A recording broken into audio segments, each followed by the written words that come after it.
venez de clôturer la conférence qui s'est tenue ici avec les responsables du parti qui sont venus des différents territoires de la province du Tanganyika. À vous entendre parler, on dirait qu'il y a un problème qui se pose au sein de la coordination provinciale de ensemble dans la province. Est-ce que êtes-vous de cet avis?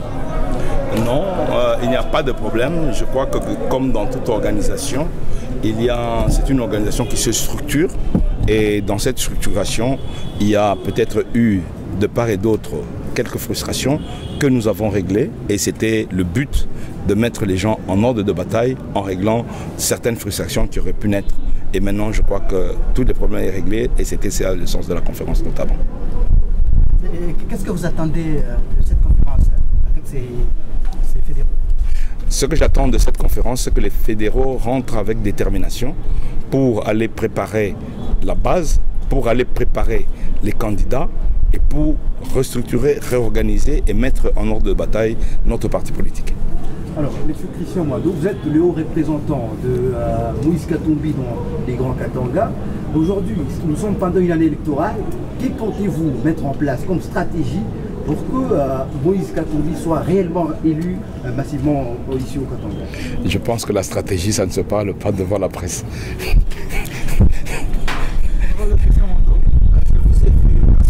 C'est comme si vous avez un programme bien chargé pour les élections en 2023. Pourquoi, dans votre speech, c'est comme si le candidat Moïse Katumbi, c'est le meilleur élu pour le pays? S'il n'était pas le meilleur candidat, on ne l'aurait pas suivi. Je pense que nous avons besoin de quelqu'un d'expérience, quelqu'un qui ne court pas derrière l'argent, quelqu'un qui a besoin du bonheur de son peuple. Et Moïse Katumbi, de par son activité personnelle, de par la gestion qu'il a eue pour le Grand Katanga, a démontré qu'il a suffisamment d'expérience pour faire décoller ce pays. Et vous connaissez également sa personnalité. C'est quelqu'un de grande personnalité et le pays a besoin de lui, véritablement. Et moi, en tant que député et en tant que responsable, je sais que si Moïse Katumbi passe comme président de la République, notre pays va décoller en moins de 3 ans. Et que vous dit la loi Noël Tchani? La loi Noël Tchani, je crois que c'est une loi d'abord qui est inconstitutionnelle, vous le savez tous, et qu'aujourd'hui, pour diviser les Congolais, pour exclure un candidat, on a proposé une loi raciste, une loi discriminatoire et une loi qui, à la longue, va mener à la guerre civile en République démocratique du Congo. C'est pour ça que j'ai invité le chef de l'État à prendre ses responsabilités pour consolider l'unité nationale et à faire rejeter ou à faire déprogrammer cette loi qui est une loi clivante pour la République démocratique du Congo et qui va nous amener à une guerre civile certaine. Honorable Christian Mwando, et si cette loi vient d'être élue à l'Assemblée, quelle sera la réaction de l'ensemble pour la République?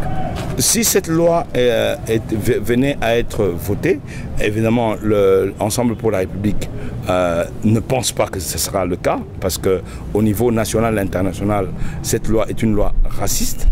Et en tout état de cause, comme j'ai eu à le dire de temps à autre, le Katanga n'acceptera pas l'exclusion de Moïse Katumbi. Et donc, celui qui va voter cette loi va en assumer les conséquences. Quelles sont les conséquences? Les conséquences, vous les savez, je l'ai dit ici, il y aura certainement, je vous l'ai dit, j'ai expliqué certainement, qu'à partir du moment où, au niveau national, on va exclure les Congolais qui ne sont pas de mère et de père, au niveau provincial, on va chercher à exclure les gouverneurs ou les vice-gouverneurs qui ne sont pas de père et de mère de la province. Au niveau local, on va chercher à exclure les maires et les bourgmestres qui ne sont pas de père et de mère de la commune. Et en ce moment-là, ceux qui n'auront pas été rejetés par le peuple n'auront que la force pour s'imposer. Et ça, c'est très dangereux pour la République. Honorable Christian Mwando, aujourd'hui, FCC est plateforme électorale. Également, Union Sacrée devient plateforme électorale. Et ensemble, ni FCC, ni Union Sacrée. Est-ce que vous pensez vraiment rassurer à la population que vous allez remporter la victoire? Vous savez, une plateforme, par exemple, comme l'Union Sacrée, ce n'est pas le nombre des gens qui malheureusement ont déjà démontré et le vol et les tueries qui vont faire la majorité. La majorité va se faire par la population pour les gens de qualité. Au niveau de Ensemble, nous cherchons les hommes de qualité. Comme disent les Quinois, quantité et salit partout, mais qualité au Sowapi.